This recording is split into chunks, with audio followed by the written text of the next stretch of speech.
ரத்னவாணி சமுதாய வானொலி. ரத்னவாணி உங்க பிரச்சனைய சொல்லுங்க, தீர்வைய உடனே கேளுங்க, வெளியே வந்து குரல் கொடுங்க. இது மக்களுக்கான சேவை. அற்புத தெரிஞ்சுக்கோ, தமிழில் சொல்றோம் புரிஞ்சுக்கோ. ரத்னவாணி சமுதாய வானொலி. ரத்னவாணி. ரத்னவாணி 90.8 சமுதாய வானொலி ஒலிபரப்பு கோவை ஈச்சனாரி ரத்தினம் கல்லூரி வளாகத்தில் இருந்து ஒலிபரப்பாகிறது.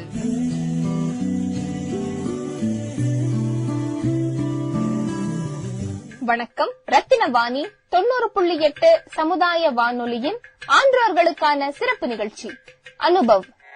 வாருங்கள் வாருங்கள் நண்பர்களே, ஓடுங்கள் கேளுங்கள் நண்பர்களே. வாருங்கள் வாருங்கள் நண்பர்களே, ஓடுங்கள் கேளுங்கள் நண்பர்களே.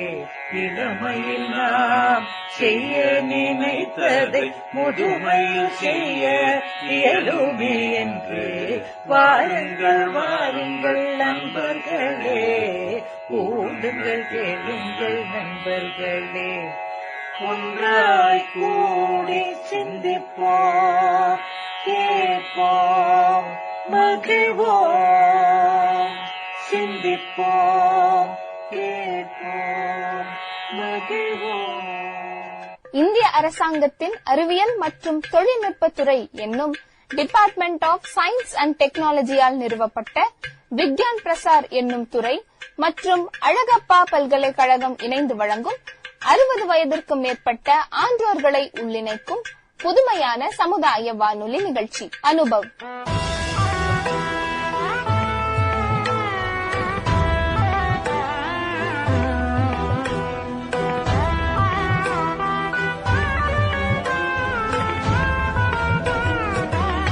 இந்நிகழ்ச்சியின் மூலம் அறிவியல் துறையில் சாதனை படைத்த ஆன்றோர்களின் அனுபவங்கள் மற்றும் அறிவியல் துறையில் கைதேர்ந்த வல்லுநர்களின் புது அறிவு மற்றும் பொது அறிவுகளை கோவையில் வாழும் மூத்த குடிமக்களுடன் பகிர்ந்து கொள்ளும் முயற்சியே இந்த நிகழ்ச்சி.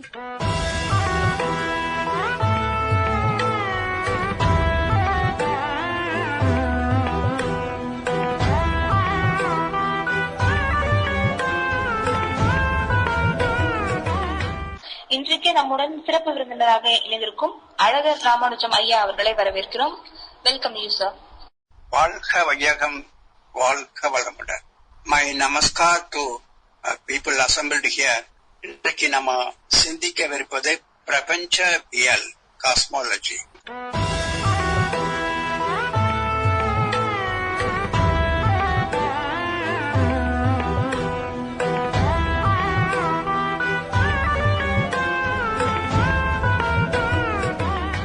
Basically, I was a professor of physics in NGM College, Pollachi. So naturally, I would like to give a brief history as to how physics has developed all these years or other decades or all centuries. Usually we say our physics started with Newton. Newton தான் இயற்பியலை ஆரம்பிச்சு வைக்கிறாரு. அவருடைய மிக பிரசித்தி பெற்ற formula சாமியம் எனப்படுவது F = ma. F என்பது ஒரு பொருளின் மீது நாம் கொடுக்கக்கூடிய விசை. M என்பது அந்த பொருளோட நிறை, மாஸ். A என்பது அந்த விசையினால் அந்த பொருள் அடைகிற முடுக்கம், ஆக்சலரேஷன். இந்த ஈக்குவேஷன் அப்படின்னு பார்த்தோம்னா, this is the most simplest equation in physics, at the same time most profound equation in physics. இது சுமார் ஒரு 300 வருஷங்களுக்கு முன்பாக இந்த ஈக்குவேஷன், அதை தொடர்ந்த பல கண்டுபிடிப்புகள் எல்லாம் நியூட்டனின் காலத்தில் நிகழ்ந்தன.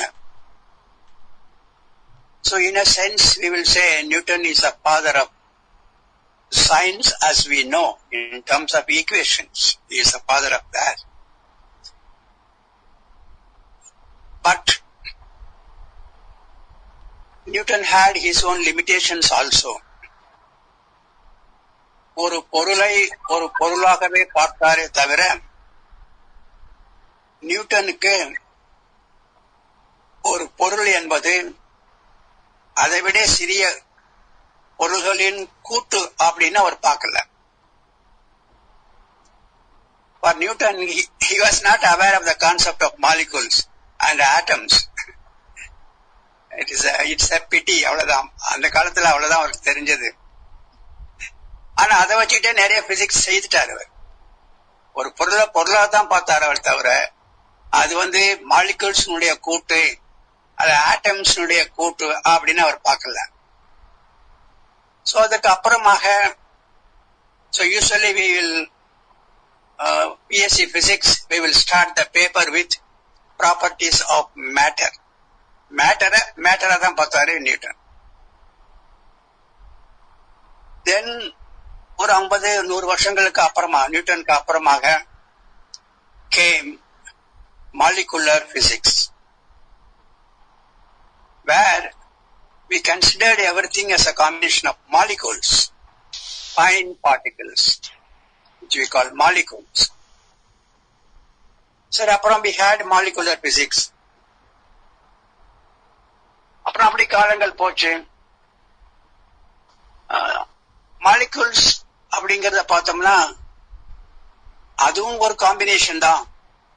It is a combination of still finer particles called atom, அணுனுடைய சேர்க்கை தான் மாலிகூல்ஸ், மூலக்கூறுகள் அப்படின்னு பார்த்தோம். So then we had atomic physics. அப்புறம் கொஞ்ச நாள் ஆயிடுச்சு. அப்புறம் 1900 வந்தது. அப்பதான் ஜே தாம்சன் எலக்ட்ரான் அப்படிங்கிற துகளை கண்டுபிடிக்கிறாங்க.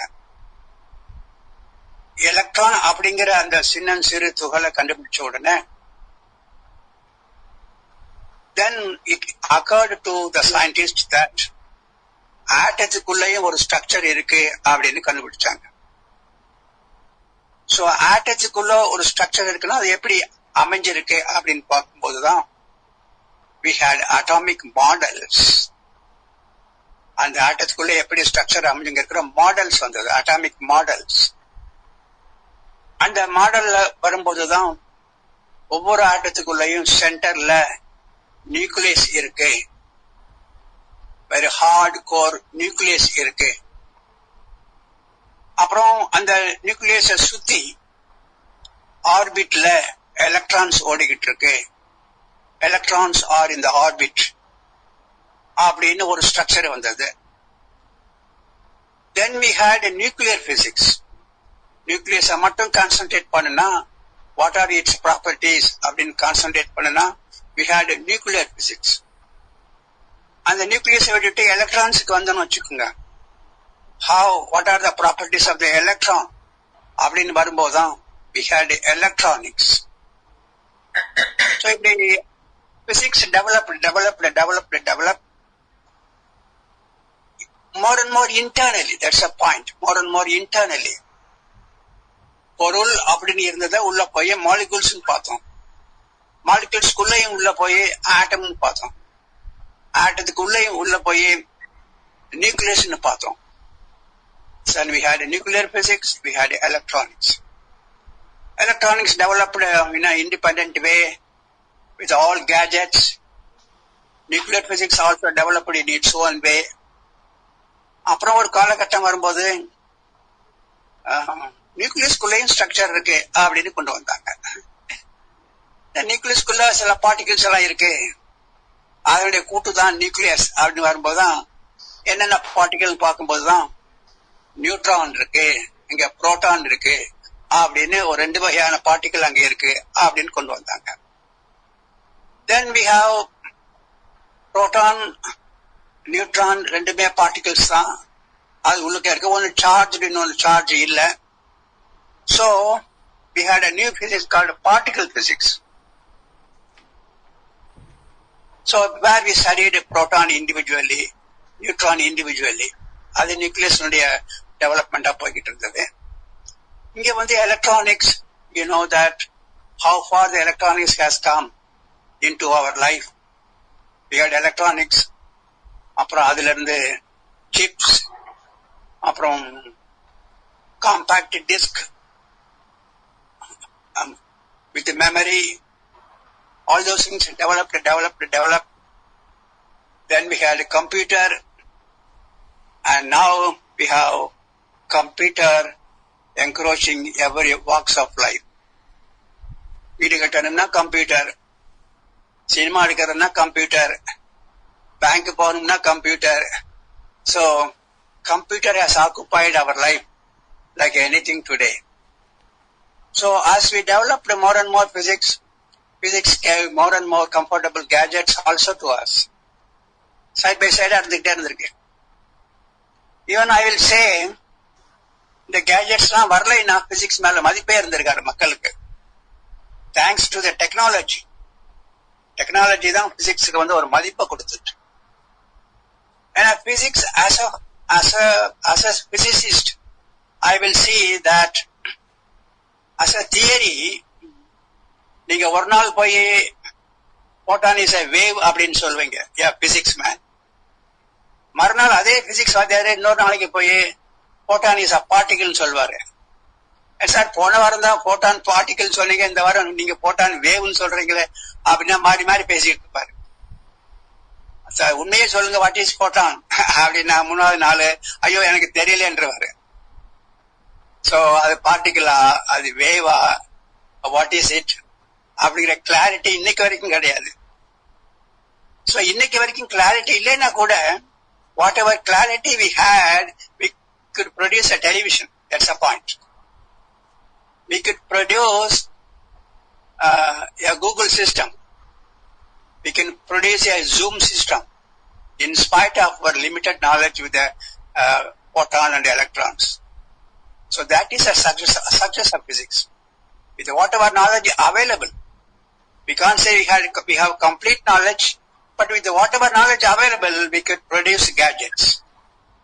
So the technology, it gave some kind of say importance, a reverence to physics. So அப்படியே போயிட்டே இருக்க காலகட்டத்துல we arrive at 1920. 1920, around that period was a very turning point for physics, because then the very famous scientist Albert Einstein 1920ல ரொம்ப ஃபேமஸா இருக்காரு. He was only 40-year-old 1920ல, but he has become world famous scientist, and he gave a turning point to physics, rather to science, what shall I say. அவர் ஒரு கேள்வி கேட்டார் 1920ல. இந்த piece மீலா நம்ம physics படிச்சுக்கிட்டு இருக்கிறோம், about matter or about molecule or about atom or nucleus or particle, இந்த மாதிரி piece மீலா படிச்சுக்கிட்டு இருக்கிறோம். ஓகே, பட் இன்னொரு கொஸ்டினுக்கு நம்ம போகணும் அப்படின்னு சொன்னாரா Albert Einstein. We must jump to the next question அப்படின்னாரு. What is that question? In the matter, atom, இதெல்லாம் இப்ப பார்த்தோம்னா they are giant matter in the whole universe. Sun, stars, galaxies, cluster of galaxies, black hole, அப்படி எத்தனையோ விதமான objects இந்த யூனிவர்ஸ்ல இருக்கு.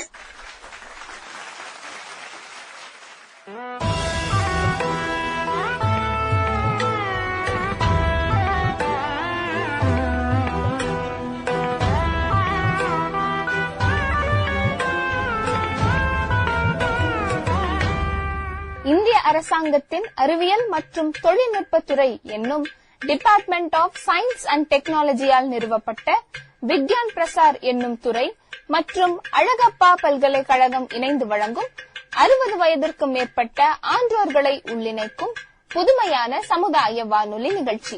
அனுபவ் என்னும் இந்நிகழ்ச்சியின் அடுத்த அத்தியாயத்தில் உங்களை சந்திக்கிறோம். நன்றி, வணக்கம். வாருங்கள் வாருங்கள் நண்பர்களே, கூடுங்கள் கேளுங்கள் நண்பர்களே.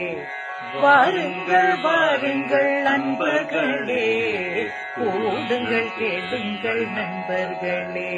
இளமையில் நாம் செய்ய நினைத்ததை முதுமையில் செய்ய இயலுமே என்று வாருங்கள் வாருங்கள் நண்பர்களே, கூடுங்கள் கேளுங்கள் நண்பர்களே.